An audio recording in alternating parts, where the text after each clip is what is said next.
In December 2024, the U.S. Navy's Constellation-class Frigate program faced significant scrutiny during a congressional hearing. Navy officials testified that the ship's design is expected to be finalized by May 2025. And as of April 2025, the program is experiencing considerable delays and challenges. What's even more concerning is that we don't seem to be learning from our mistakes or taking any significant steps to improve the process. Take the Constellation-class frigate, once intended as an affordable and mature design, as a glaring example of our ongoing challenges. A recent GAO report attributed the program's failures to an immature design with constant weight growth and slow approval processes that have delayed the lead ship by at least 3 years. The lead ship, USS Constellation FFG 62, is only about 10% complete, nearly 3 years after construction began in August of 2022. The design remains unfinished, with the Navy now projected a delivery date of at least 3 years on, pushing completion to 2029. All right, so let's talk about the Constellation-class frigate. So it's, 3 years behind budget, 3 years behind, way over budget. So let's talk about what went wrong. So first off, I think here's my understanding, and tell me if I've got this wrong. The Navy chose the Constellation-class frigate based on the parent design of the European frigate used by Italy and France.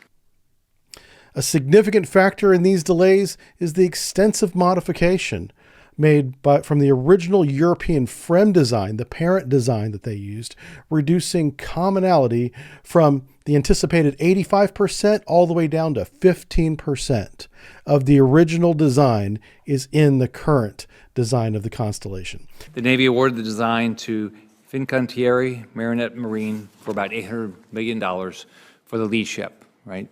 Construction began in August 2022 with the Navy certifying basic and functional design was complete as required by law.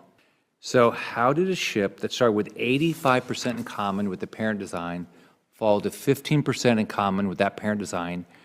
And were those design changes from the Navy or from the shipyard? There's a group of about 182 changes. About 80% of the changes were requested from Fincantieri to align their design to the build spec, adjust the build spec to their design. Significant changes to get closer to what they proposed.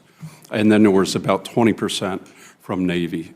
Of those of Navy, we invoked Build America Act, which changed equipment in the propulsion plant, but that was the decision to start from the first of the class.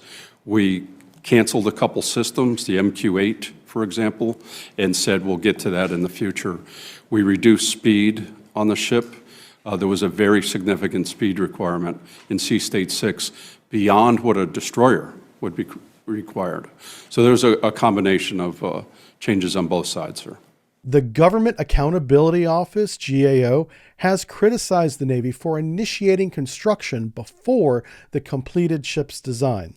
Let's start with the hard truth. Despite the Navy's shipbuilding budget nearly doubling over the past 2 decades, the size of its fleet hasn't grown. The Navy had roughly the same number of ships in 2003 as it does today, even though it has spent billions trying to expand. In addition, almost every surface ship is now significantly delayed. Meanwhile, our strategic competitors are rapidly building and deploying modern, highly capable fleets. The Navy simply cannot afford to continue with business as usual. For over 20 years, GAO has been reporting that the Navy's approach to shipbuilding is fundamentally flawed. We've issued 90 recommendations since 2015 alone, yet more than 60 of them remain unaddressed. And the consequences of inaction are clear: billions in cost overruns, years of schedule delays, ships that ultimately don't provide expected capability. The biggest driver of the outcomes we see are the unrealistic business cases that the Navy puts forward to support its shipbuilding programs. These business cases don't adequately reconcile what can actually be done within available resources, including technology, design knowledge, industrial-based capacity, and funding. As a result, the Navy's budget requests are founded on optimism to secure funding. Later, as business cases deteriorate and realism sets in, challenges that were predictable from the start begin to emerge. Yet the Navy continues to push forward, awarding contracts for ships that likely can't be built with the resources available. As a result, they arrive later than planned and cost far more than expected. The LCS and DDG 1000, among others, stand out as prominent prior examples of this dynamic. In response to these challenges, President Trump has signed an executive order on April 9th, 2025, directing the Department of Government Efficiency, or DOGE, led by Elon Musk, to review the Navy and Coast Guard shipbuilding programs. This initiative aims at improving efficiency and addressing long-standing issues of delays and budget overruns in the military shipbuilding, with particular focus on this troubled program, the Constellation-class. So are they making money? No, Okay. they're losing money. As a result of losing money, did they slow anything down? Overall, what appeared to be occurring to me is the design was being significantly over-progressed. So the company, the builder, made the decision to slow down because they were losing money. Yes, because they chose to do a firm fixed price design contract. Does that bother you? Yes. Despite these setbacks, the Navy's fiscal year 2025 budget included $1.17 billion for procurement for a 7th Constellation-class frigate.